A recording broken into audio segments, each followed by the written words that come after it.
मेरे साथ जो पराग रबड़े बैठे हैं वो कुछ ही देर पहले अफगानिस्तान से लौटे हैं। वहां पर वर्ल्ड बैंक की तरफ से अफगानी छात्रों के लिए जो शिक्षा का उपक्रम चलाया जाता है उसके लिए पिछले 7.5-8 सालों से वो यहाँ वहां पर काम कर रहे थे। सर, सोमवार की सुबह आपकी काबुल एयरपोर्ट पर बीती वो कैसी थी? क्योंकि हम यहाँ से देख रहे थे, पूरी दुनिया देख रही थी वहां पर जो चल रहा था। नमस्कार। वैसे बोला जाए तो ऐसे नहीं बोल सकता कि बहुत अच्छा वातावरण था। वातावरण काफ़ी ख़राब हो चुका था, क्योंकि रविवार के दोपहर के बाद जब सत्ता पालट हो गया था तो लोगों में काफ़ी घबराहट हो चुकी थी और लोग ये तय नहीं कर पा रहे थे कि अभी क्या करें। और उसी हालात में लोगों का पहला मानना था कि एयरपोर्ट पे जाके जो भी हवाई जहाज़ मिले उससे यहाँ से निकल जाए।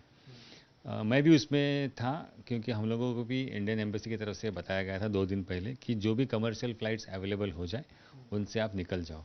उसका ये मतलब नहीं था कि एक दिन के अंदर ही सब सिचुएशन बहुत ख़राब हो जाएगा, लेकिन सबको इत्तला किया गया था कि जितना जल्दी निकल सकते हो उतना जल्दी निकल जाओ। तो उस हिसाब से मैंने भी मेरा सोमवार का यहाँ आने का प्रोग्राम बनाया था, टिकट लिया था। पर जैसे ही एयरपोर्ट पे पहुँचा तो दृश्य पूरा दहलाने वाला था। लोग हज़ारों की तादाद पे टारमैक के ऊपर खड़े थे। कुछ लोग इतने पैनिक हो चुके थे कि उनको समझ नहीं आ रहा कि क्या करना है। कुछ लोगों ने विमान के पंखे को पकड़ने की कोशिश की और उनमें उनकी दर्दनाक मौत भी हो गई। वो तो आपने वीडियोस पे देखा ही होगा। मसला ये था कि मैं वहाँ पे मौजूद था और मुझे देखा नहीं गया, क्योंकि हम लोग भी इंसान हैं, इंसानियत अभी भी जागी है हमारे में। तो मुझे बाद में ये बताया गया था कि आप इंडियन एम्बेसी की तरफ निकलो और फिर देखो। पर वहाँ एयरपोर्ट से इंडियन एम्बेसी का रास्ता नज़दीक होने के बावजूद भी काफ़ी लंबा लग रहा था, क्योंकि लोगों की भीड़ हज़ारों की तादाद में थी। हर जगह रोड ब्लॉक्स हो चुके थे और लोग ये समझ रहे थे कि अभी और अनहोनी घटने वाली है यहाँ पे। तो उस हिसाब से बहुत भागा दौड़ी में लोग ज़ख्मी हो गए थे और काफ़ी दर्दनाक माहौल पैदा हो चुका था वहाँ पे। जब मैं एम्बेसी पहुंचा तो फिलहाल अंदर तो मैं सेफ था, लेकिन ये मालूम नहीं हो रहा था कि आगे क्या होने वाला है, क्योंकि जब एयरपोर्ट पे कब्ज़ा हो जाता है तो बाहर निकलने के सब मार्ग बंद हो जाते हैं।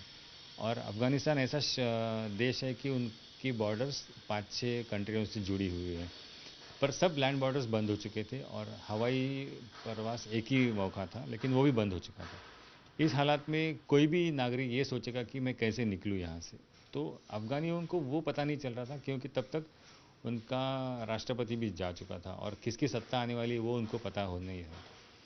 इसके लिए वो सब बेचैन होकर वहाँ बैठे थे। लेकिन एक अच्छी बात हुई थी कि इंडियन एम्बेसी और अपना government of India, ministry of foreign affairs लगातार कोशिश में थे कि जितने भारतीय नागरिक फंसे हुए हैं उनको कैसे भी करके वहाँ से छुड़ा लाए। तो उस हालात में रात को तकरीबन 10 साढ़े 10 बजे हमें बोला गया कि इवैक्यूएशन हो रहा है, जो भी इंडियंस वहाँ हैं। उस वक्त तकरीबन 140-143 इंडियंस एम्बेसी के अंदर मौजूद थे और फिर हम लोग को एयरपोर्ट पे सुरक्षित तरह लेके जाया गया। और दूसरे दिन सुबह, मतलब मंगलवार की सुबह को, इंडियन एयरफोर्स का जो C-17 फ्लाइट आया था उससे हमें सुरक्षित दिल्ली तक पहुंचाया गया। सर, पिछले कुछ दिनों से ये बातें चल रही थी जिस तरीके से तालिबान आगे बढ़ रहा था काबुल की दिशा में, कि कुछ ही दिनों में या फिर 1-1.5 महीने में तालिबान जो है वो अफगानिस्तान की सत्ता हथिया लेगा। लेकिन ये इतनी जल्दी हो जाएगा इसका किसी को अनुमान नहीं था। शायद वहां पे जो लोग थे आप जैसे उनको भी नहीं था। तो ये अचानक हुआ।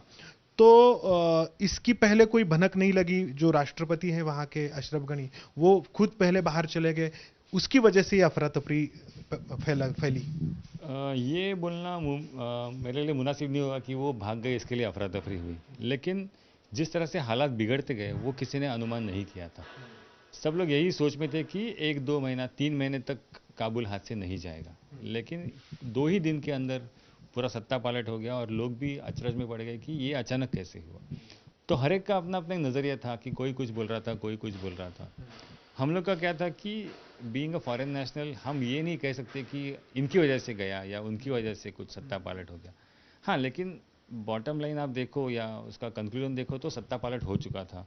और शाम तक ये भी हमको कहा गया कि यहाँ का राष्ट्रपति अभी है नहीं और तालिबान के हाथ में पूरी सत्ता है। लेकिन एक तरफ से ये था, एक तरफ से दूसरा भी, जो दोहा कतार में उनका मीटिंग चल रहा था, पीस टॉक चल रहा था, उनमें लगातार यही बोल रहे थे कि हम किसी नागरिक को कोई हानि नहीं पहुंचाएंगे, किसी भी फॉरेन नेशनल को कोई ईज़ा नहीं करेंगे, उनको सही सलामत छोड़ देंगे। लेकिन कब, ये एक बड़ा सवाल था कि कौन से दिन इनको रिहा किया जाएगा। तो उस हिसाब से थोड़ा सा एक डिस्टर्ब सिचुएशन था, या लोगों में थोड़ी सी घबराहट हो रही थी, और इंडियंस भी उतने ही पैनिक थे जितने बाकी फॉरेन नेशनल्स थे। तो लेकिन इंडियंस को ये बताया गया था कि कुछ ना कुछ हो रहा है, और रात को 8 बजे के आसपास खबर आई कि एक एयरक्राफ्ट एयरफोर्स का काबुल लैंड हो चुका है। उसके पहले एयर इंडिया का एक विमान आ रहा था।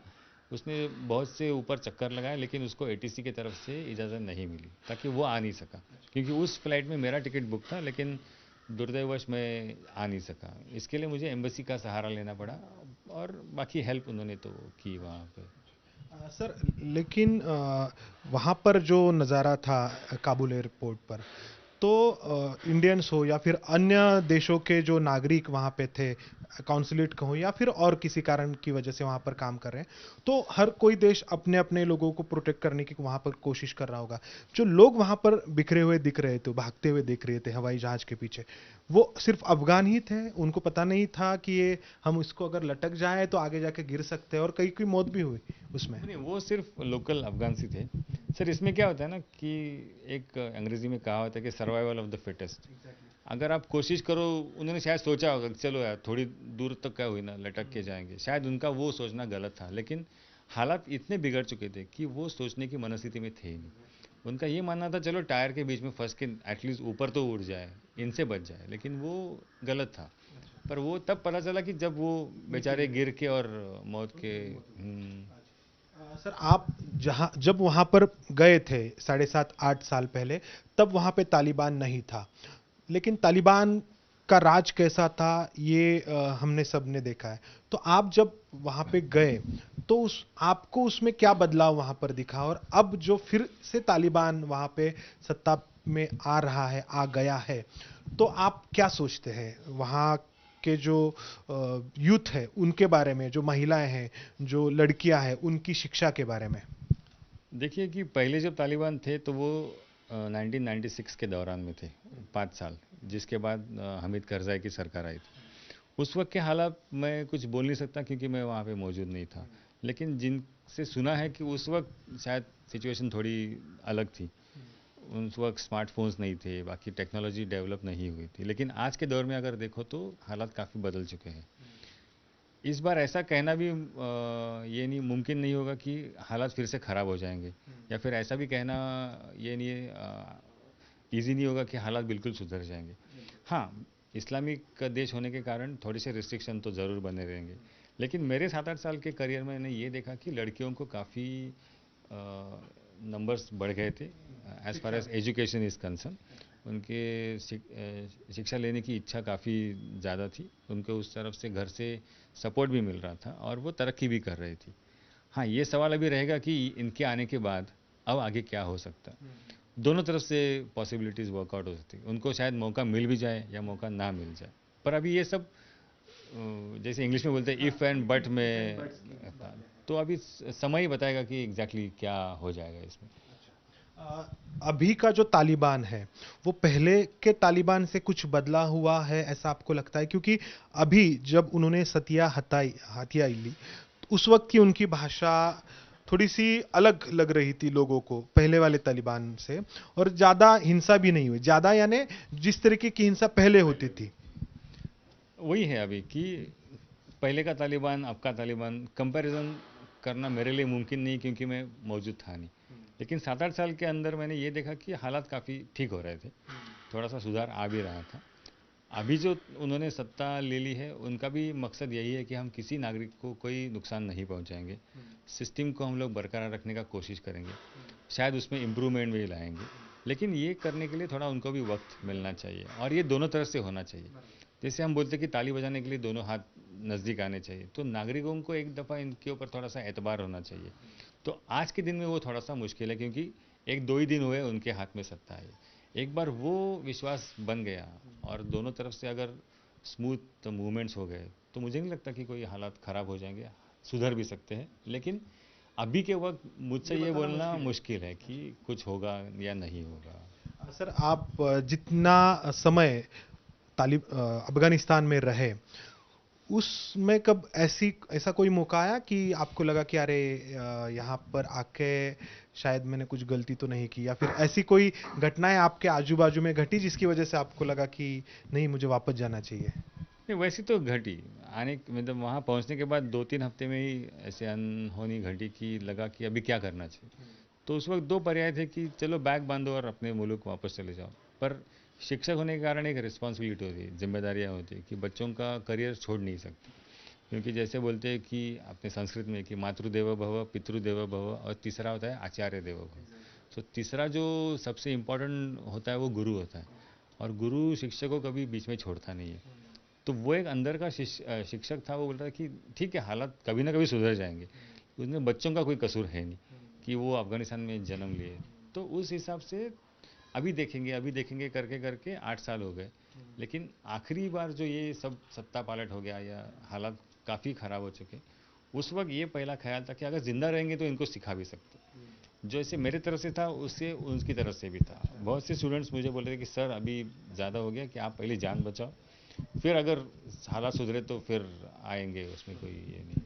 तो हालात अगर सुधरते हैं तो आप फिर से वापस जाना चाहेंगे या फैमिली की परमिशन के ऊपर डिपेंड रहेगा? अभी उनका ये था कि जब मैं आने वाला था तो उन्होंने घर में कुछ प्लान बनाया था कि मेरा पासपोर्ट गायब करे, या फिर मुझे कुछ भुला फुसला के बोले कि अभी जाने का ज़रूरत नहीं है। पर वही है कि अंदर का शिक्षक यही कहेगा कि बच्चों का करियर उतना ही इम्पोर्टेंट है। वैसे सब लोग घर में डरे हुए हैं, उनके चेहरे से भी लग रहा था, पर अभी थोड़ा सा दिख रहा है कि थोड़ा रिलैक्स है। पर जैसे हालात सुधर जाएंगे और मेरा फिर से वो अंदर का शिक्षक बाहर आएगा, तो पता नहीं क्या हो रहा है। तो डॉक्टर रबड़े विद्यादान का काम कर रहे थे, वहाँ के छात्रों को पढ़ाने का काम कर रहे थे, और उनकी बातों से साफ हमको ये झलकता है कि वहाँ के जो उनके छात्र हैं, उनके लिए उनके मन में अभी भी वो भाव है जो एक शिक्षक का अपने छात्रों के लिए होता है। लेकिन ये सब डिपेंड होगा शायद कि वो अगर वहाँ पे फिर से जाना चाहते हैं कि वहाँ के हालात क्या होते हैं। और जैसे कि इन्होंने बताया कि अब का जो तालिबान है वो पहले के तालिबान से थोड़ा सा बदला हुआ लग रहा है, लेकिन ये सब बहुत जल्दबाजी होगी कुछ कहना आगे की तालिबान की जो सरकार है वो कैसे काम करेगी। फिलहाल डॉक्टर रबड़े पुणे लौट आए और उनके परिवार के साथ है। कैमरामैन अमोल गवाले के साथ मंदार गुंजारी, एबीपी न्यूज, पुणे।